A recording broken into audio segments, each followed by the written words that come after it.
You teach your kids about bad touching so they know what's right and wrong. No, but there's another type of sexual exploitation that's making headlines in the Kansas City area, and it has counselors trying to figure out how to help the children who have been victims.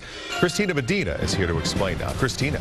Therapists I spoke to say when children are used in this growing trend of pornography, the impact is sometimes even more complicated than other forms of sexual abuse. For the last 6 months, the spotlight has been on the Diocese of Kansas City St. Joseph.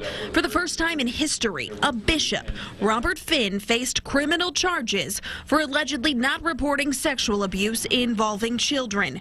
And one of the diocese priests, Father Sean Radigan, was also charged for the production and possession of child pornography.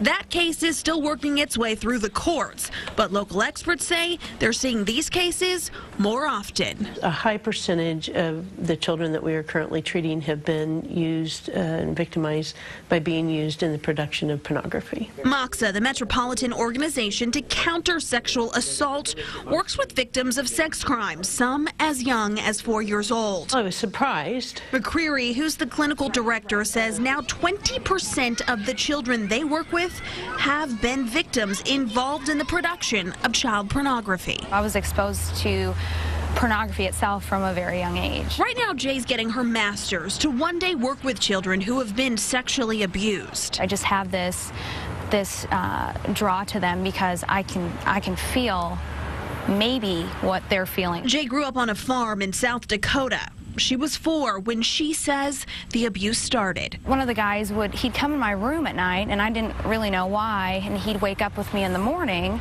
and my mom would see this, and she would say, you know, what are you doing in her bed? And he would say, well, she was having a nightmare, so I wanted to comfort her, but I don't remember having any nightmares. Jay says there were several different men who took advantage of her.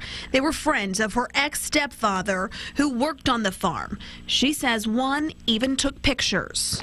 I just remember him and my stepdad and my mom actually being in the same room, being in the living room, and I don't know, he undressed me and they took a couple of pictures. Jay tried to press charges. She says her claims were not pursued because the statute of limitations expired.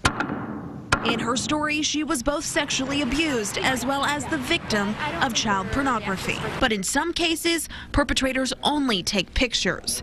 And those are the cases where therapists admit they're having a hard time helping the victims. I don't feel like most children understand what's going on. Right now, therapists at MOXA are using the same treatment methods for physical abuse, but they're not sure if it's the best approach. Therapists are scrambling, trying to figure out the best treatment. Overland Park Detective Marcus Pfizer says he too has seen the increase, some of it due to sexting. The hardest part of my job is when I have to talk to a parent who